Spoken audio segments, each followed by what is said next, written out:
Kantor Bupati dan DPRD Pohuwato dirusak, ini ricuh unjuk rasa sengketa lahan tambang di Gorontalo.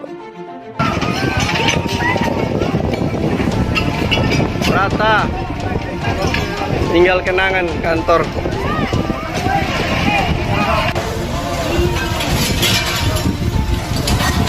Kantor Bupati Ati. Damkar ini tidak standby orang.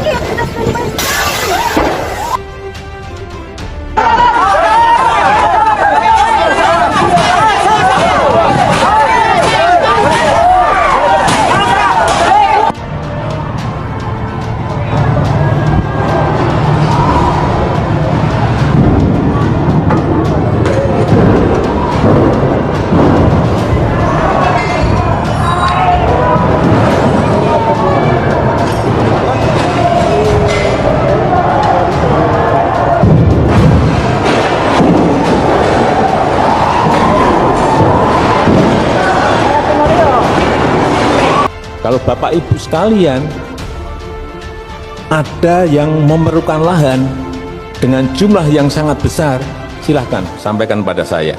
Akan saya carikan, akan saya siapkan. Berapa? 10.000 hektar, bukan meter persegi, hektar. 50.000 hektar,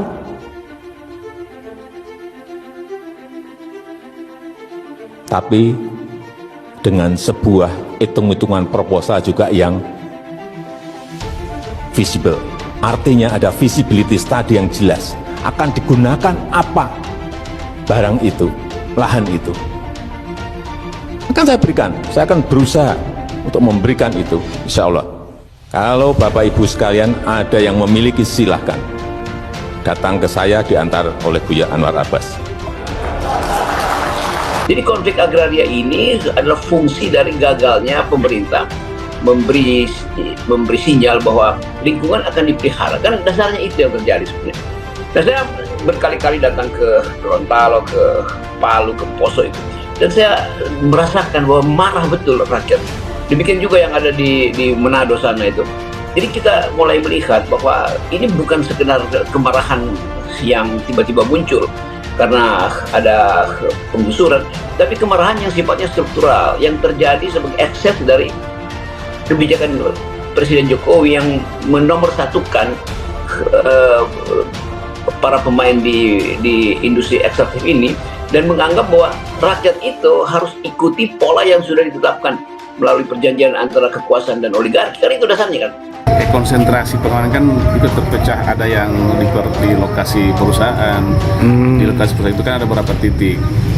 Awalnya kan mereka dari kantor Kesbang. Tapi di sini ada pengamanan tidak Pak waktu masa datang?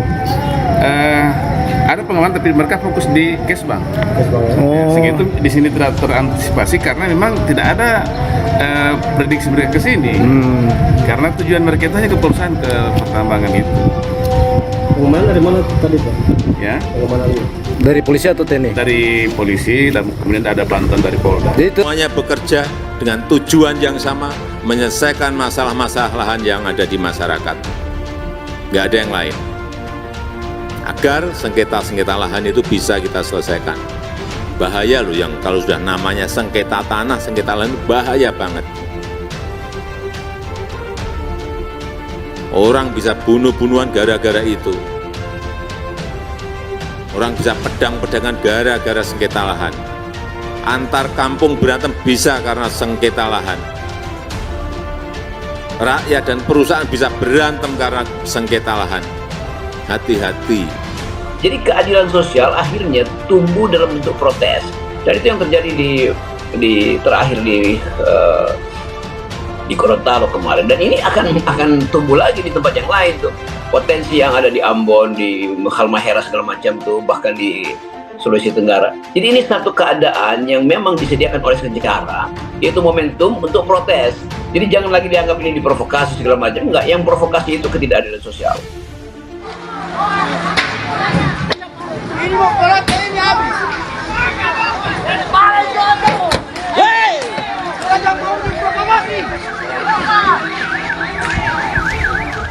Warga menghancurkan sejumlah fasilitas milik perusahaan tambang yang mengelola kawasan pertambangan emas di Kabupaten Pohuwato.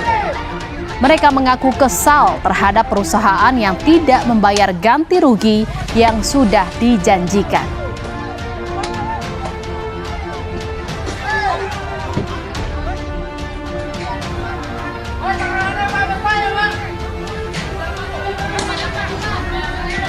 Jangan ayam pamer barang. Jangan pakore barang, jangan. Aksi dilakukan sejak Kamis pagi dan hingga kini masih berlangsung. Dalam aksinya, massa menuntut mengembalikan hak kawasan mereka yang saat ini tidak bisa digunakan lagi. Massa pun mengancam akan melakukan unjuk rasa lagi jika perusahaan tambang emas itu belum membayar ganti rugi.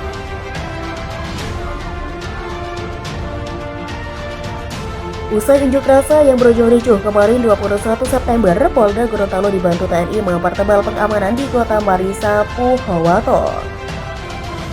Penjagaan dilakukan termasuk di sejumlah objek vital seperti sebagai antisipasi unjuk rasa susulan. Pasca unjuk kemarin, Gubernur unsur Forkopimda dan pemerintah kabupaten membahas langkah lanjutan termasuk pengamanan. Polda Gorontalo juga menambah jumlah personel dengan menempatkan puluhan personel di setiap fasilitas publik. Total personel yang mengamankan Pohuwato akan berjumlah 1.200 orang termasuk dari TNI.